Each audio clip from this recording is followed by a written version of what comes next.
नमस्कार मंडळी, मी सौ छाया. आजच्या या भागात तुम्हा सर्वांचं मनपूर्वक स्वागत. सध्या गणेशोत्सव चालू आहे. घरोघरी आणि विविध मंडळांमधून बाप्पा विराजमान झालेले आहे आणि सगळे गणेश भक्त बाप्पाच्या सेवेत एकदम मग्न आहेत. अशा वेळी मला माऊलींनी लिहिलेली गणेश वंदना वाचाविषयी वाटते. देवा तूची गणेशू सकलमती प्रकाशू, म्हणे निवृत्तीदासू अवधारे जोशी. हे शब्द ब्रह्म अशेष, हे शब्द ब्रह्म अशेष, तेची मूर्ती सुवेश, चेथ वर्ण वपू निर्दोष मिरवतसे.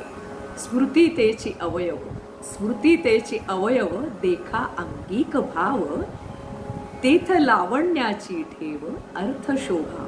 माऊली म्हणतात, वरील विशेषणांनी युक्त अशा देवा बाप्पा, सर्वांच्या बुद्धीचा प्रकाश जो गणेश तो तूच आहेस.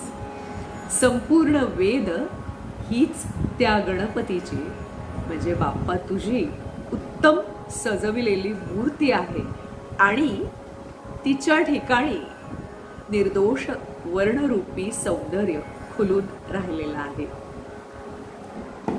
बाप्पांना आणि माऊलींना वंदन करून आपण आजच्या कवितेकडे वळूया. आजच्या कवितेचं शीर्षक आहे मोरया. अर्थात ही बाप्पांवर लिहिलेली अतिशय सुंदर अशी कविता. ही कविता लिहिलेली आहे श्रीमती अनिता कांत यांनी. अनिता कांत ही माझी बालपणापासूनची चांगली मैत्रीण आहे आणि सध्या ती अमेरिकेत कॅलिफोर्निया येथे बे एरियात वास्तव्याला आहे. अनिताताई ही एक चतुरस्त्र लेखिका, कवयित्री आणि समाजसेविका सुद्धा आहे. कविता ऐकण्यापूर्वी आपण थोडंसं अनिताताईबद्दल जाणून घेऊया. अनिता ही व्यवसायानं कॅन्सर बायोलॉजिस्ट आहे. अनिता अनेक सेवाभावी संस्थांमधून कार्यरत असते. सेवा international, she, sanitation, hygiene, empowerment for girl child हा प्रकल्प, गर्जे मराठी ग्लोबल संस्थेचा फार्मा बायोटेक विभाग, बृहन महाराष्ट्र मंडळाचं मासिक वृत्त, उत्तर रंग हा ज्येष्ठ नागरिकांचा कार्यक्रम, 2024 साली सॅन होजे येथे भरलेलं बृहन महाराष्ट्र मंडळाचं अधिवेशन, अशा अनेक उपक्रमात अनिताचं मोलाचं योगदान आहे. आळंदीतील जागृती महिला अंधशाळेतील मुलींसाठी ती सुहावा हे ऑडिओ मासिक चालवत असे. बे एरियातील ईस्ट बे मराठी मंडळाच्या कार्यकारिणी अनिता नेहमीच सहभागी असते. तिने मंडळातर्फे मराठी शाळा सुरू करण्यात मोठा पुढाकार सुद्धा घेतलेला आहे. पुस्तक पेटी, शब्दवेध बुक क्लब, मोनोलॉग, लेखकांचा कट्टा अशा विविध स्थानिक उपक्रमातून अनिताला तिच्या मराठी प्रेमाची पूर्तता करता येते आणि या सगळ्या विविध उपक्रमांमध्ये तिचं नेहमीच मोलाचं योगदान असतं. आता वळूया आजच्या कवितेकडे. कवितेचं शीर्षक मोरया. तुझ्या कटाक्षे विघ्न हरावे गजवदना मोरया, तुझ्या कटाक्षे विघ्न हरावे गजवदना मोरया, तुझ्या कृपेची भक्तांवरती नित्य असो छाया.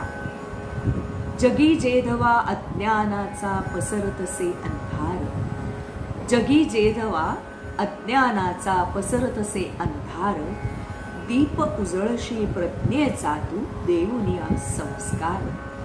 जीवाशिवाची गाठ होत असे, जीवाशिवाची गाठ होत असे फिटे मोहमाया, तुझ्या कृपेची भक्तांवरती नित्य असो छाया. घोर संकटी तुझाच देवा मनासया आधार, घोर संकटी तुझाच देवा मनासया आधार, क्लेश वेदना अन दुःखाचा करीशी तू संहार, क्लेश वेदना अन दुःखाचा करीशी तू संहार.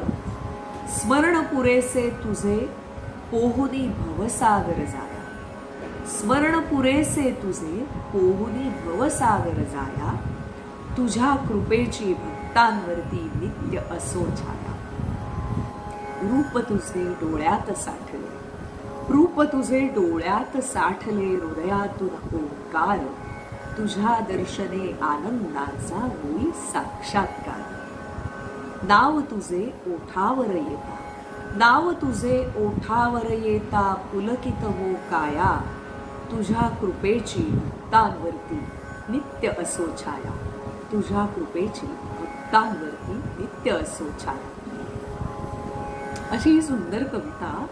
या कवितेमध्ये बाप्पाला एक विनंती केलेली आहे आणि एक सुंदर मागणं मागितलेलं आहे. बाप्पाला सांगितलंय की तुझ्या कृपेची भक्तांवरती नित्य छाया असू दे, सावली आमच्यावर, ही कृपेची सावली निरंतर आमच्यावर सगळ्यांवर असू दे, अशी बाप्पाकडे मागणी केलेली आहे. कवितेच्या सुरुवातीला त्या असं म्हणतात, तुझ्या कटाक्षे विघ्न हरावे गजवदना मोरया. केवळ तुझ्या कटाक्षाने आमचं विघ्न पळून जाऊ, तुझ्या कृपेची भक्तांवरती नित्य असो छाया. जगी जेधवा ज्ञानाचा पसरतसे अंधार, दीप उजळशी प्रज्ञेचा तू देऊनी हा संस्कार. सगळीकडे जेव्हा अंधकार पसरतो तेव्हा तूच संस्कार देऊ. दीप उजळशी प्रज्ञेचा, प्रज्ञेचा दीप तूच उजळतोस आणि मग जीवाशिवाची गाठ होत असे फिटे मोहमाया. जीवाशिवाची गाठ पडते आणि मोहमाया विरून जाते. म्हणूनच तुझ्या कृपेची भक्तांवरती नित्य असू दे छाया. घोर संकटी तुझाच देवा मनासया आधार. संकटात असताना आपला फक्त तुझाच आधार आहे. क्लेश वेदना तर दुःखाचा करीशी तू संहार. कारण क्लेश वेदना दुःख ह्या सगळ्याचा संहार तूच करतोस. स्मरण पुरेसे तुझे पोहुनी भवसागर जायला. हा संसाराचा भवसागर पोहून जायला फक्त तुझं स्मरण सुद्धा पुरेसं आहे.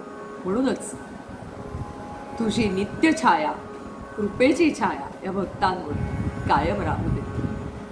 रूप तुझे डोळ्यात साठले, हृदयातून ओंकार, तुझ्या दर्शने आनंदाचा होई साक्षात्कार. तुझ्या दर्शनाने सुद्धा आनंदाचा आम्हाला साक्षात्कारच होत असतो नेहमी. नाव तुझे ओठावर येता, पुलकित हो काया, तुझ्या कृपेची भक्तांवरती नित्य असो छाया. तुझं नाव जरी ओठावर आमच्या आलं तरी सुद्धा आमची काया पुलकित होते. म्हणूनच निरंतर तुझ्या कृपेची सावली छाया आम्हा सर्व भक्तांवर राहू देत, असं एक सुंदर मागणं अनिताताईंनी बाप्पाकडे मागितलेलं आहे.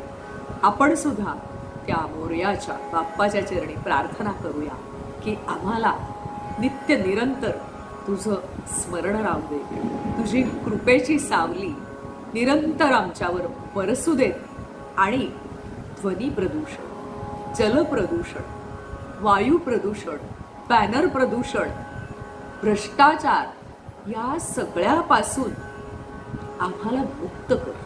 आणि मुख्य म्हणजे सगळ्यांच्या मनातील विवेक जागरूक कर आणि सगळ्यांना चांगली बुद्धी दे, चांगलं आरोग्य दे, आनंद, समाधान, ऐश्वर्य दे आणि कल्याण, ही प्रार्थना करू आपण आजचा हा भाग इथेच संपूया. नेहमीप्रमाणे विनंती करते, व्हिडिओला नक्की लाईक शेअर करा, चॅनेलला सबस्क्राईब करा. पुन्हा भेटूया नवीन कवितेसह पुढच्या भागात. तोपर्यंत खूप खूप धन्यवाद.